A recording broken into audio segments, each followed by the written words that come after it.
The crystal halls of Throne World Kelith had never seen so many warriors gathered in one place. They came from every corner of the 9-star systems that formed the Valenthar Empire. Massive Drakari berserkers stood in groups, their scales shimmering like dark metal under the lights. Sith mindweavers floated silently, their eyes glowing with psychic power. Proud Valorian knights marched in perfect formation, their armor polished to mirror brightness. They had all come for one reason. Princess Alindra Valsethes needed to choose a champion. The ancient law was clear. Before any heir could take the throne, they must select a protector. This champion would guard them, advise them, and one day stand beside them as consort. It was the most important decision a future ruler could make. Princess. Alindra watched the candidates from her elevated platform. She was tall for her species, with silver hair that fell past her shoulders and eyes the color of distant nebulae. She had spent 20 years preparing for this moment. 20 years of politics, of training, of learning to hide her true thoughts behind a mask of royal calm. She was tired of it all. Her uncle, Regent Malachor, stood beside her. He had ruled the empire since her parents died when she was a child. His smile was warm, but his eyes were cold. He pointed to various candidates and whispered their strengths, their political connections, their usefulness. Alindra barely listened. She had heard it all before. Every candidate he suggested came from families loyal to him. Every warrior he praised would serve his interests, not hers. Then she noticed something strange. Among the giants and the psychics and the legendary warriors, there was a man who looked almost ordinary. He was tall for his kind, with dark hair and watchful eyes. He wore a simple military uniform with a patch she did not recognize. While everyone else tried to look impressive, he simply stood and observed. "Who is that?" she asked. Malachor followed her gaze and made a dismissive sound. "That is the human representative, Commander Ethan Cole. He was sent as a diplomatic formality. Humanity is still a provisional species. They have only been traveling between stars for 300 years. They are children compared to us." Why was he allowed to participate? "The old laws require us to accept any species that requests entry. We could not refuse without causing offense." Malachor shrugged. "It does not matter. He will be eliminated in the first trial." Alindra watched the human. He was studying the other candidates with intense focus. She saw his eyes move from the Drakari to the Valorians, tracking their movements, noting their behaviors. He was learning. The opening ceremony began. Candidates were called forward one by one to present themselves before the princess. The Drakari boasted of their conquests. The Sith demonstrated their mental powers. The Valorians recited their bloodlines going back 10,000 years. When Commander Cole's name was called, there was laughter in the crowd. He walked forward without hesitation. He did not boast. He did not demonstrate any powers. He simply bowed with respect and said, "I am honored to be considered." A Drakari lord named Virkith stepped forward. He was massive, even for his species, with 17 confirmed kills in single combat. He bumped his shoulder hard against the human as he passed, sending Cole stumbling. "Watch where you stand, soft skin," Virkith growled. "This is not a place for your kind." The crowd waited for the human to react. Some hoped he would fight. Others hoped he would flee. Either would provide entertainment. Cole didn't either. He regained his balance, looked at Virkith for a long moment, and smiled. Then he simply walked back to his position, as if nothing had happened. But Alindra noticed something. In that brief moment, the human's eyes had moved down to Virkith's feet, tracking his stance, memorizing his footwork. He was not ignoring the insult. He was gathering information. Interesting.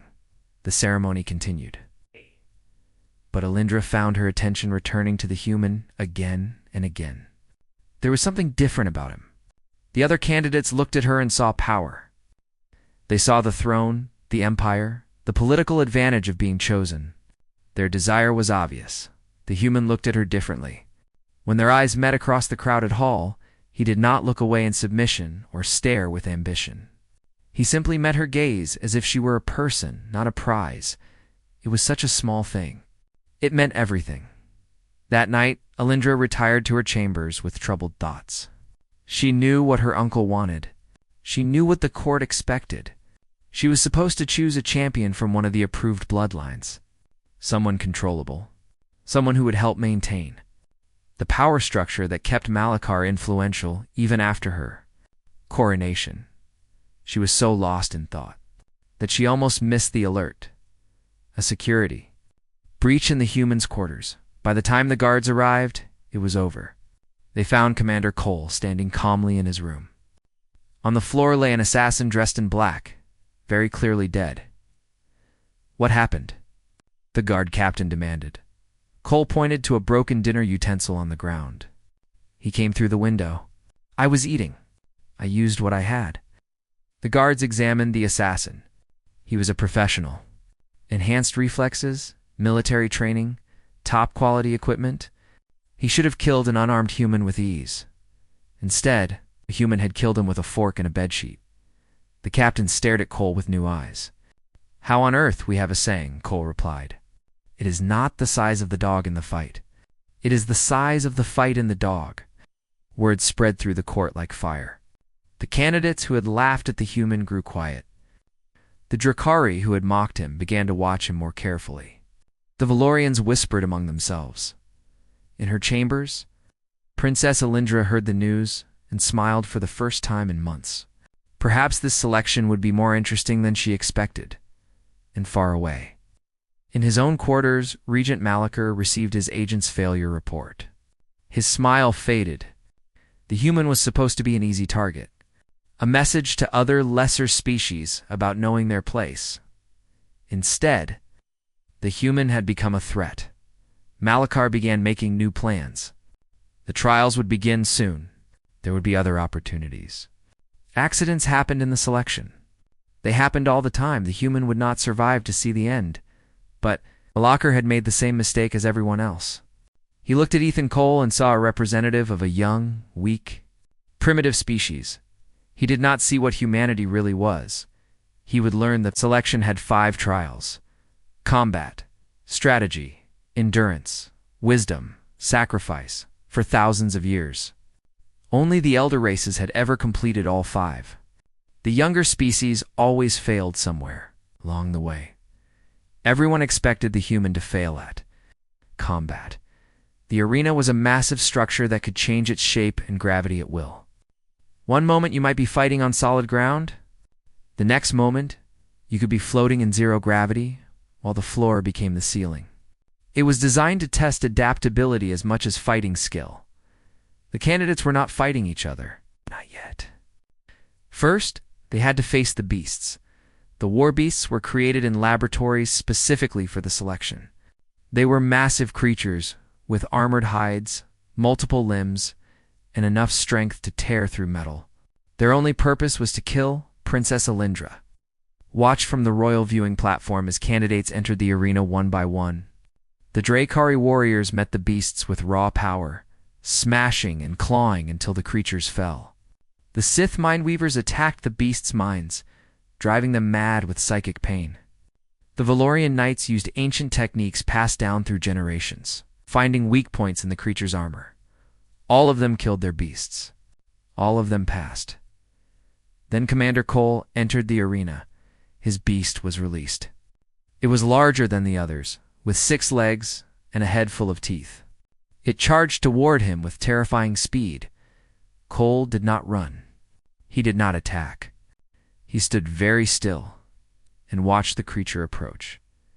The crowd grew confused. Was he frozen with fear? Had he given up? The beast reached him and stopped. It circled him slowly, growling deep in its throat. Cole remained motionless, his eyes tracking every movement the creature made. Then he did something no one had ever seen before. He began to speak to it, not in words it could understand. He spoke in sounds. Low, calm, steady sounds that seemed to change the energy in the arena. He noticed when the beast's ears flattened. He noticed when its breathing changed. He was reading it like a book. Slowly, carefully, he began to move. Not toward the beast, away from it. He created a path for it, showing it where to go. The beast followed, confused but no longer aggressive.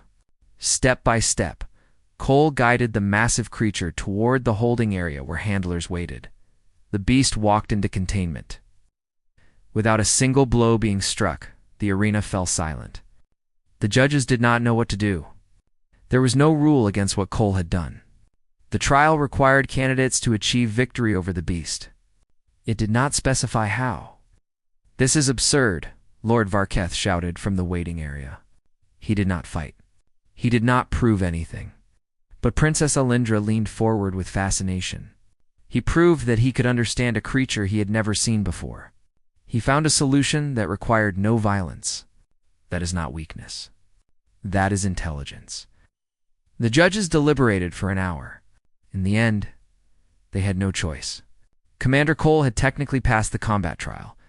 The rules did not require bloodshed. After the trial ended, Alindra watched Cole approach the handlers caring for the wounded beast. He spoke with them quietly, asking about the creature's condition, making sure it would recover. The handlers looked at him with surprise. No candidate had ever shown concern for a beast before. Something warm spread through Alindra's chest. She recognized it as admiration, an emotion she had trained herself not to feel. Champions were supposed to be tools, not people she cared about. But this human made her question everything she had been taught. The strategy trial came next. Candidates sat in simulation chambers and commanded. Virtual fleets against impossible odds. The scenario was designed to be unwinnable. The judges wanted to see how candidates thought, how they handled failure, how they made decisions under pressure. The Drakari commanders threw their fleets at the enemy in massive frontal assaults. They lost, but they lost gloriously. The Sith tried to outthink the simulation, predicting enemy movements with mathematical precision. They lasted longer, but still fell.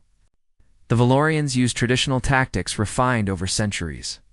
They performed well, but could not achieve victory. Commander Cole sat in his chamber for 5 minutes without moving.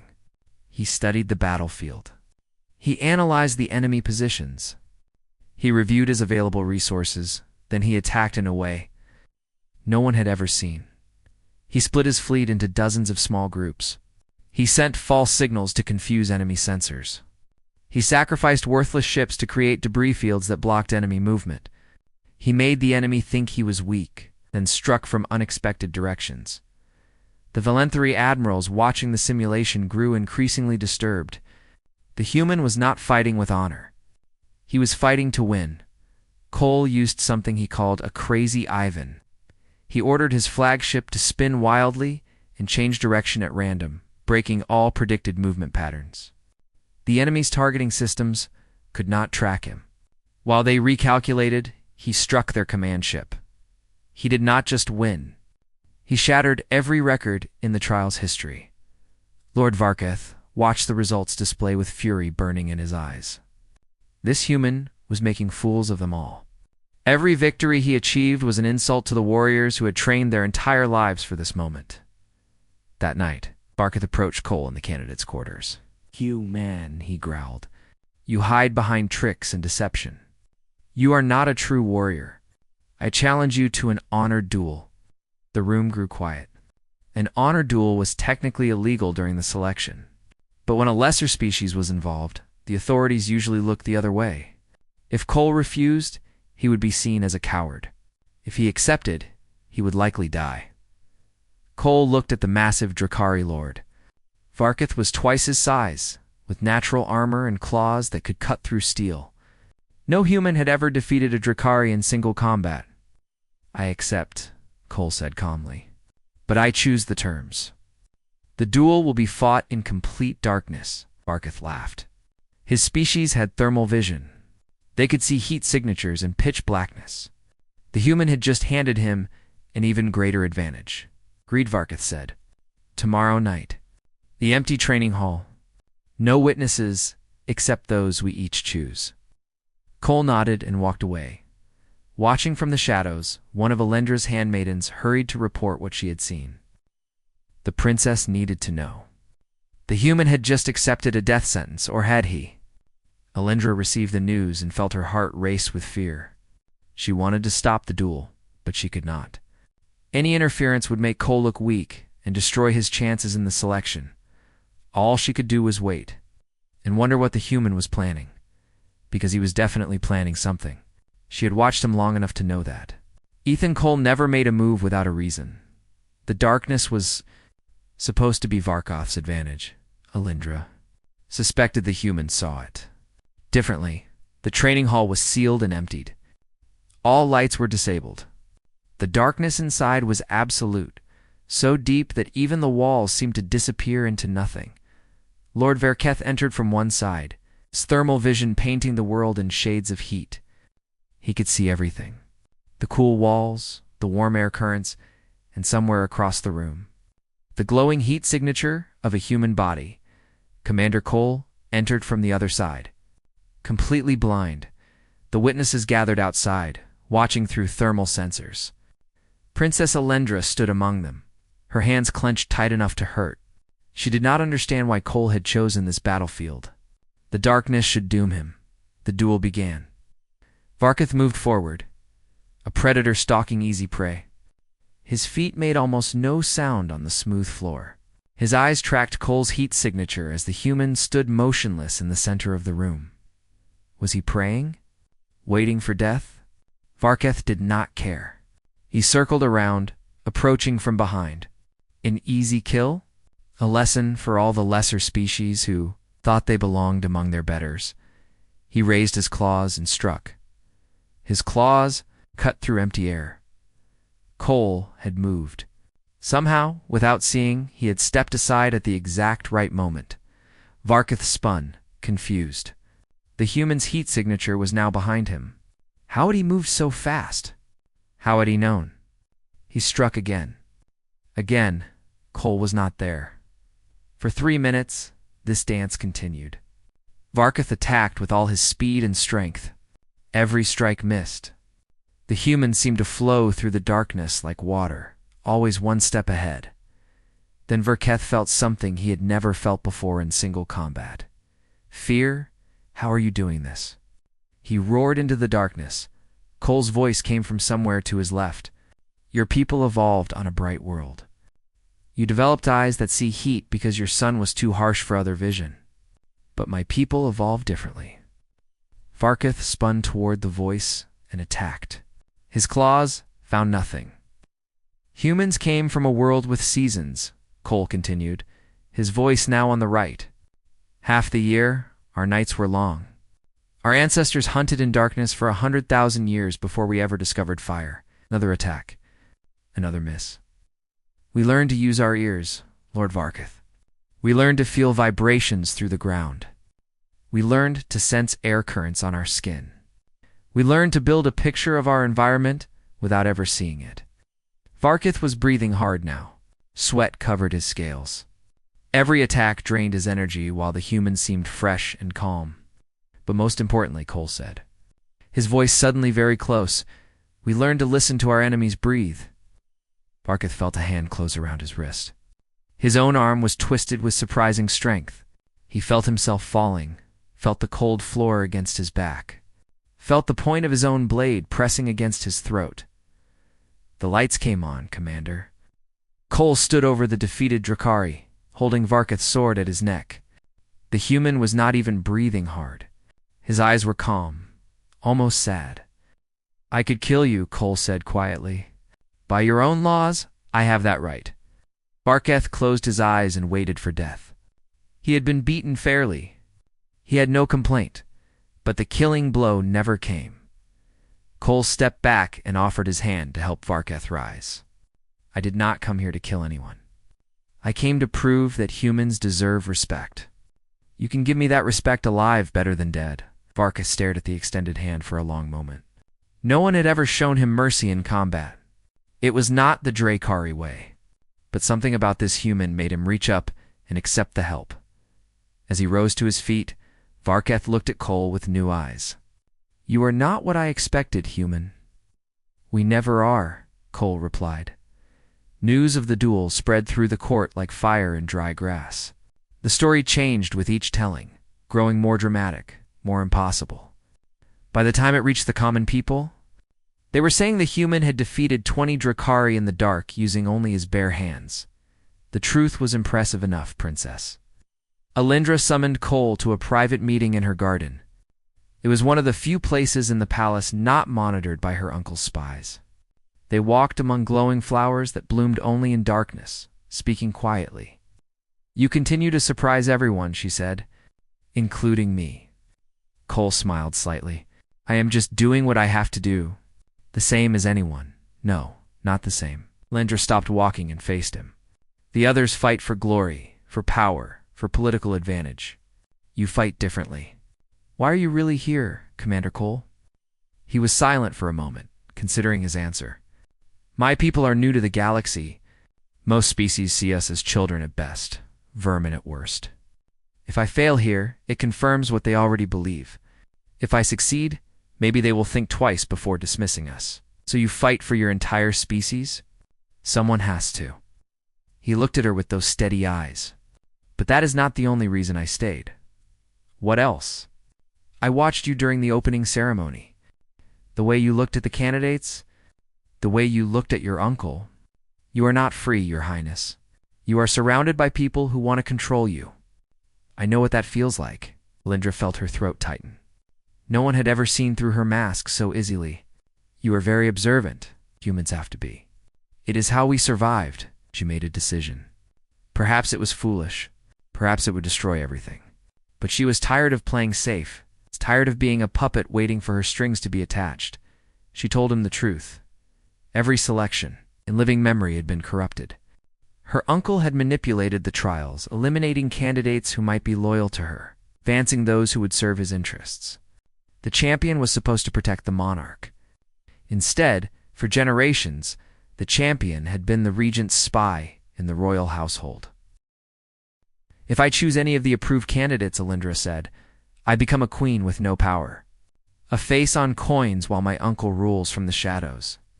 Cole listened without interrupting. When she finished, he asked a simple question. "What do you want to do about it?" "I do not know. I have never had options before." "You have one now." He met her eyes. "If you choose me, I will not be your uncle's puppet." "I will not be anyone's puppet. You would serve the crown." Cole shook his head. "No. I would stand beside you. A partner, not a servant. There is a difference." Alindra felt tears threatening to form. She blinked them away.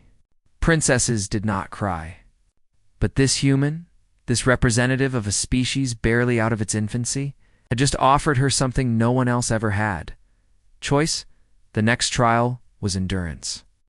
Candidates would be sent to a death-world moon and forced to survive for 72 hours. It was the most dangerous of the trials.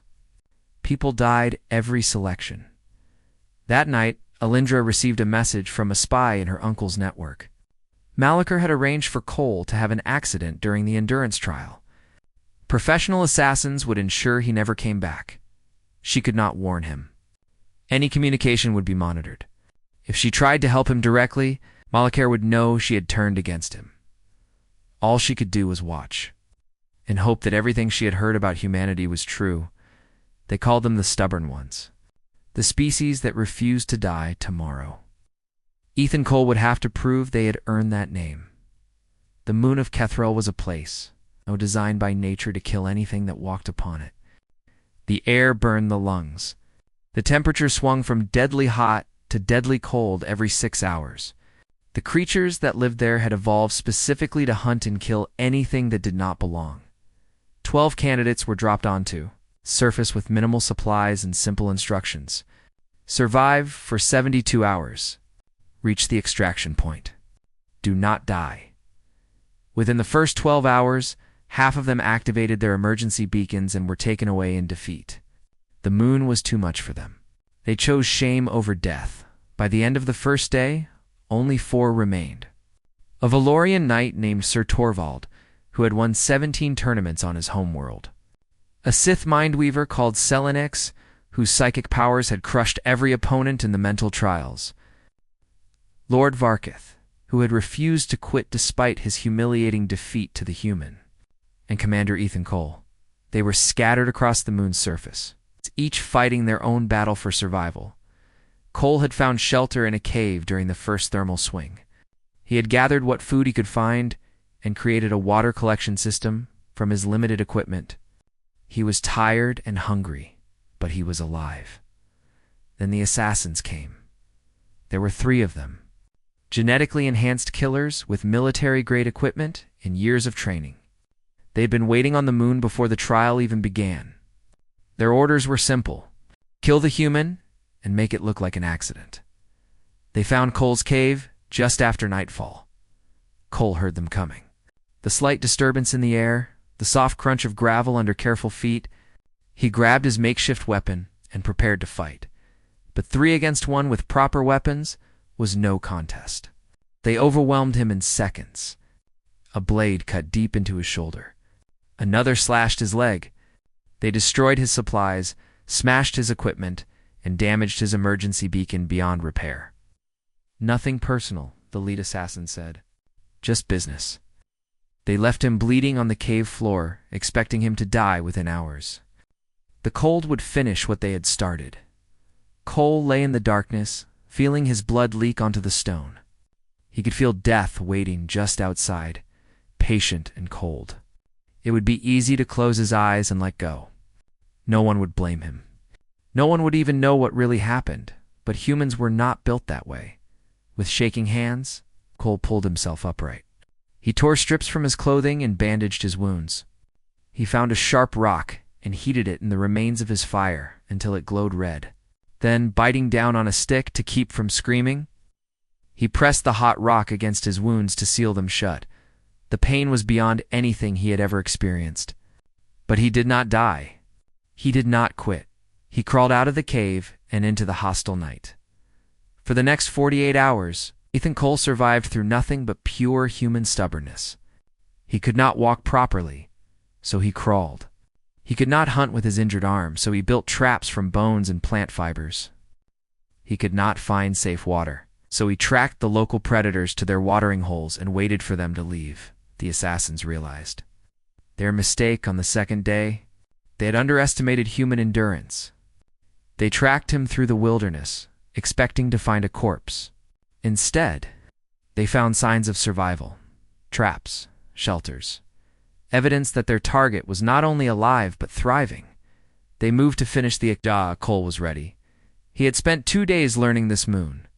He knew which areas the predators avoided. He knew which creatures were territorial. He led the assassins on a careful path through the most dangerous region of the survival zone, a hunting ground for the moon's apex predators. The first assassin died when he stepped into a nest of burrowing carnivores. His screams attracted larger predators. The second assassin fell to a creature that attacked from below the ground, pulling him down before he could react. The third assassin realized too late what was happening. He tried to flee, but Cole had blocked his escape route. The man turned to face the injured human, drawing his weapon for a final confrontation. Cole stood in the moonlight, covered in blood and dirt, barely able to stand. He looked more dead than alive, but his eyes were steady. "Your friends underestimated this moon," Cole said. "You all underestimated what humans can do when we have no choice but to survive." The assassin attacked. Cole dodged barely and struck back with a bone knife he had crafted from a predator's remains. The fight was ugly and brutal, 2 wounded creatures trying to kill each other in the dark. In the end, the human won. He did not kill the assassin. He disarmed him, broke his leg to prevent pursuit, and left him with a working beacon. "Call for help," Cole told him. "Tell your employer that the next assassin will not be so lucky." Oh. Then he walked away into the night. The extraction ships arrived at the end of the 72 hours. The judges watched their sensors, counting the remaining candidates. Sir Torvald was alive but barely conscious. Selenix had used his psychic powers to dominate a pack of predators and force them to protect him. Varkith had fought everything that came near him with Drakari fury, but the human signal was missing. His beacon had never activated. The judges assumed he was dead, then they saw him.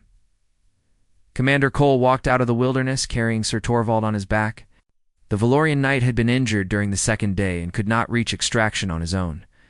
Cole had found him, treated his wounds, and carried him for the last 10 hours of the trial. He was the last candidate to reach extraction. He should have been disqualified for arriving after the deadline. But he walked in upright, alive, carrying a competitor he could have left to die. The judges did not know what to say.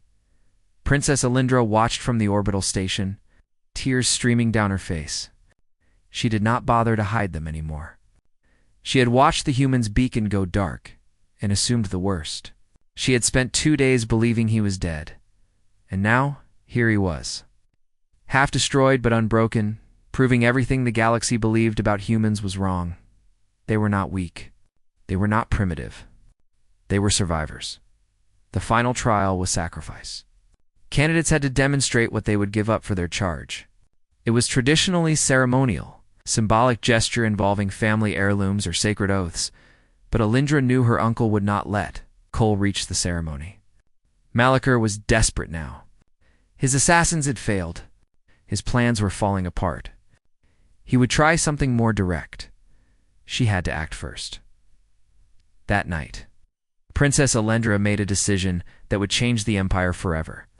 She sent a message to every communication system in the 9-star systems.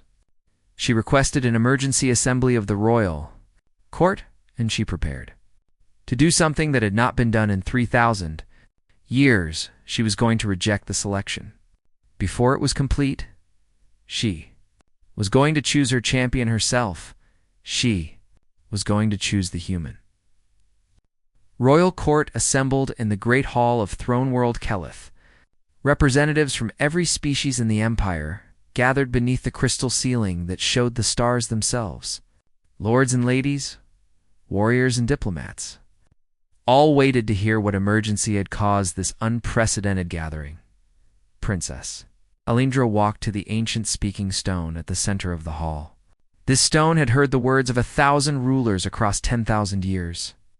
It had witnessed declarations of war, announcements of peace, and the birth of dynasties. Today it would witness something new. Alindra stood straight and tall. She wore no ceremonial robes, no crown, no symbols of her station. She was simply herself. "I have made my choice," she said, her voice carrying to every corner of the vast hall. "There will be no final trial." Murmurs rippled through the crowd. This was not how the selection worked. The trials had to be completed. The champion had to be chosen through proper ceremony. Regent Malachor stepped forward, his face carefully concerned.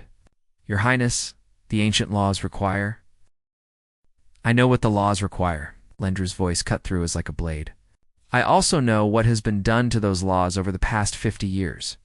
I know about the manipulation, the corruption, the careful elimination of any candidate who might actually serve the throne instead of those who wish to control it." The murmurs became gasps. This was treason against the regent. This was open warfare. Malachor's mask slipped for just a moment, revealing the cold fury beneath. "You are upset. The stress of the selection has I choose the human." Silence. Complete and absolute silence fell over the great hall. No one moved. No one breathed. "I choose Commander Ethan Cole of Earth as my champion." The silence shattered into chaos. Lords shouted in outrage.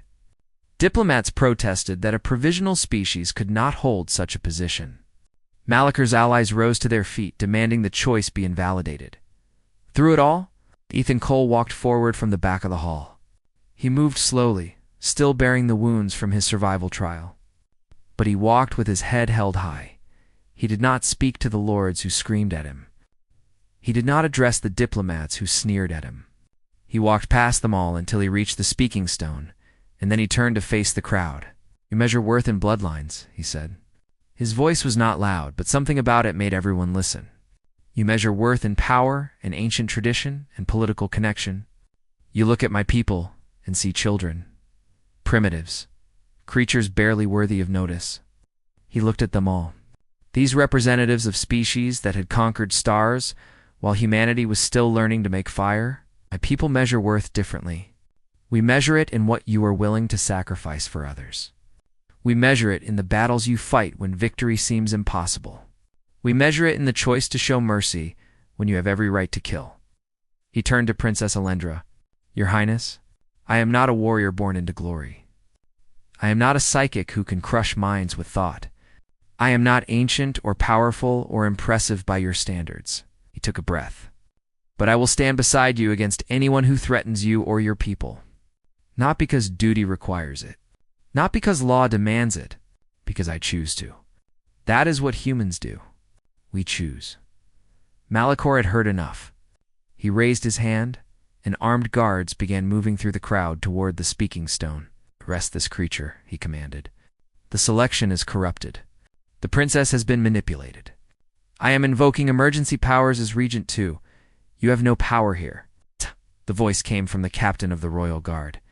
He was an old warrior, scarred from 100 battles, loyal to the throne for his entire life. He stepped between the approaching guards and the speaking stone. I watched this human during the selection, the captain said. I watched him spare an enemy who had tried to kill him. I watched him carry a fallen competitor to safety when he could barely walk himself. I watched him face death, again and again, and never break. He looked at Malachor with contempt. The ancient laws say a champion must prove worthy through 5 trials. Combat, strategy, endurance, wisdom, sacrifice. This human has passed them all. He did not complete the final ceremony. Malachor shouted. He did not need to. The captain pointed at Cole. He's already sacrificed. He risked his life for a competitor. He showed mercy to an enemy. He carried the wounded when he himself was bleeding. That is sacrifice. That is what the trial was meant to measure. More guards moved to stand with their captain. Then lords who had grown tired of Malachor's corruption. Then diplomats who had watched the selection with growing admiration for the human who would not quit. Malachor saw his support crumbling. He had one final option. Hidden in his sleeve was a neural disruptor, a weapon that could kill with a touch. If he could reach Alendra, if he could end the princess and blame it on the human, he could still salvage his power. He moved fast, faster than anyone expected from an old man. His hand shot toward Alendra's neck. Cole moved faster. He threw himself between the princess and the weapon, taking the full discharge into his own body. Energy crackled through him. His muscles seized. He fell to the ground convulsing. Guards swarmed Malachor, dragging him down. The weapon clattered from his hand. He screamed in fury as chains were locked around his wrists. But no one was watching him anymore. Alendra knelt beside Cole's shaking body. Medical officers rushed forward, applying emergency treatment. For a terrible moment, it seemed like the human would die after all, struck down at the moment of his victory. Then his eyes opened. "Does that hurt?" he whispered. Alendra laughed through her tears. "You absolute fool. You could have been killed. I told you." He managed a weak smile. Humans are stubborn. The coronation took place 1 month later. Princess Alendra Valsethes became Empress Alendra, ruler of the 9 systems. And standing beside her, not as a servant, but as an equal, is Commander Ethan Cole, champion of the throne. The galaxy watched as a human took his place in the halls of power.